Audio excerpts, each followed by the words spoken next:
Dak terima lahan yang sering disewa dari 11 tahun yang liwat dibabat, warga Belitang Oku Timur ngelapor ke wong yang ngaku-ngaku punya lahan ke Polda Sumsel. Padahal terlapor tidak punya alas hak lahan tersebut.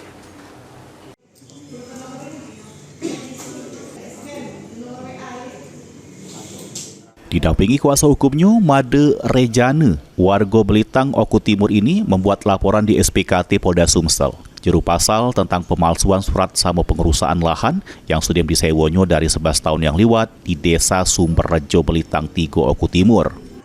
Sebelum merusak tanaman tebu dengan luas sehektar, terlapor mengaku-ngaku lahan tersebut punya terlapor, padahal tidak punya surat yang sah. Terlapor cuma mengaku lahan itu warisan dari wong tua serta punya surat untuk membuka lahan.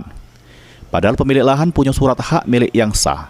Akibatnya pelapor mengalami kerugian mencapai 200 juta lebih karena jero waktu 5 bulan tebu yang ditanami bakal dipanen. Bilangnya itu merupakan waris dari orang tua mereka dan juga ada surat membuka lahan. Pertama kita mediasi di Polsek, cuman tidak terjadi kesepakatan. Mereka semakin lama semakin menduduki lahan tersebut, mendirikan gubuk, sampai melakukan pengerusakan dan pengusiran tenaga kerja kita dari area tanam tebu itu. Ada ketakutan nggak pegawai kita saat ini? Ada, ketakutannya ada, karena mereka mengusir. Mengusir dan mengancam. Setelah dikonfirmasi bahwa saudara Barman ini selaku kepala desa, beliau tidak pernah menandatangani surat ini dan tidak pernah mengeluarkan surat ini.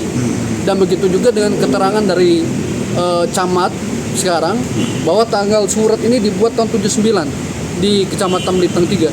Sedangkan Kecamatan Belitang 3 baru berdiri di tahun 86. Dan juga keterangan dari kepala desa sekarang bahwa surat ini tidak terregistrasi di buku desa Kecamatan Sumberrejo. Mbak ini laporannya sudah diterima petugas SPKT Polda Sumsel. Selanjutnya bakal dilakukan penyelidikan oleh Subdit Harda. Pulyadi, PAL TV.